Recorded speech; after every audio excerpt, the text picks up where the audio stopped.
boys and girls. So I was contacted by an independent filmmaker, Jeff Freeman, to review his movie. Wait for it.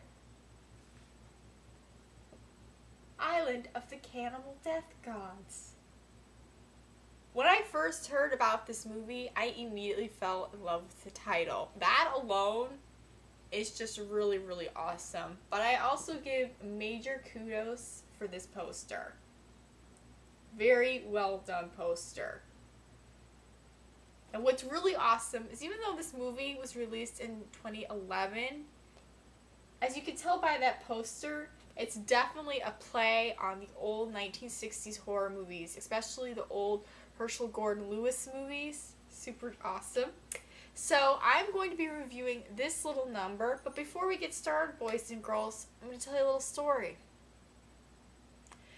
And it's about an actor, and his manager, and his brother-in-law. And things aren't going so hot for the actor, so why don't we just go in the middle of the nowhere?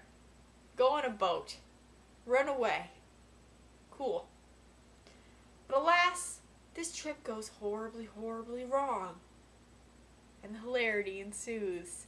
So let's get straight into awesomely bad reasons why you should see this film.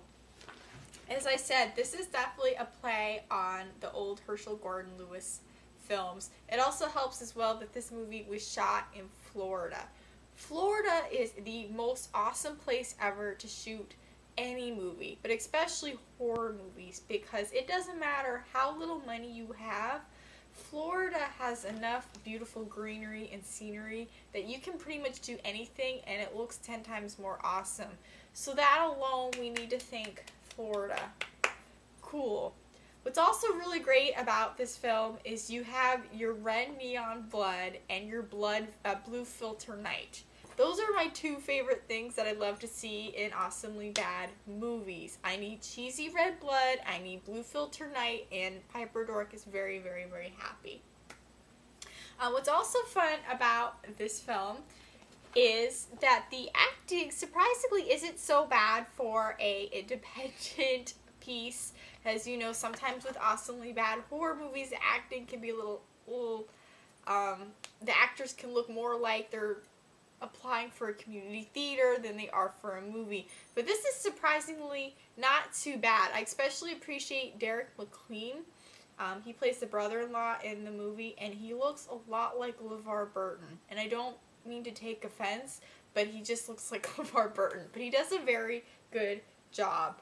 Also, very awesome are fight scenes.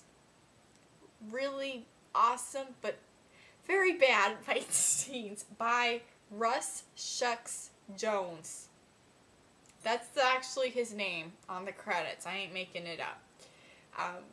Though, very WWE. It's kind of like WWE when the wrestlers had maybe 1 or 2 drinks in their system, because the fists, the arms don't quite match up with the action. But I think that makes it awesome. I love awesomely bad fight scenes when they don't quite fit right. I find them more entertaining. Now, there are some negative side effects of this film. The one thing that I was not a particular fan of, but it also fits in the genre, so I don't know if it was intentional or not, is the action really doesn't start kicking butt until about 50 minutes in the film. But Herschel Gordon Lewis and any other awesomely bad horror movie did the exact same thing. You might have a really, really awesome intro, which this movie does. Is a really start off good intro. But then you have to introduce the characters, and they have to talk, and they have to explain background, and they probably explain more background than they need to, and yada, yada, yada. Alas, that is unfortunate, but like every horror movie, about 40-50 minutes in, you start to actually finally see some action. Though there is a few pieces in between that are entertaining, such as the fight scenes, as I mentioned before. But it would have been nice to see more gore, because I really love awesomely red neon blood.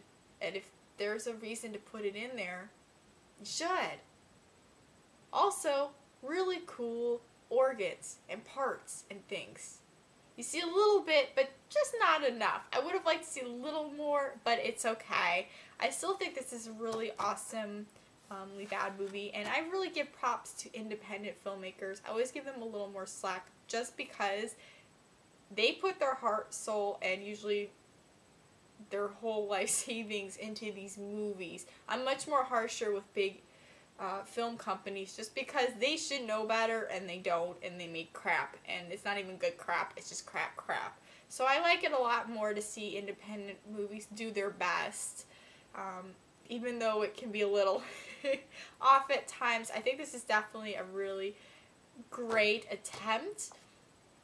What's also really cool is on funnyordie.com, our dear friend, boys and girls, William Grefe, did a skit to discuss this movie, as well as his Devil's Sisters, which is coming out shortly.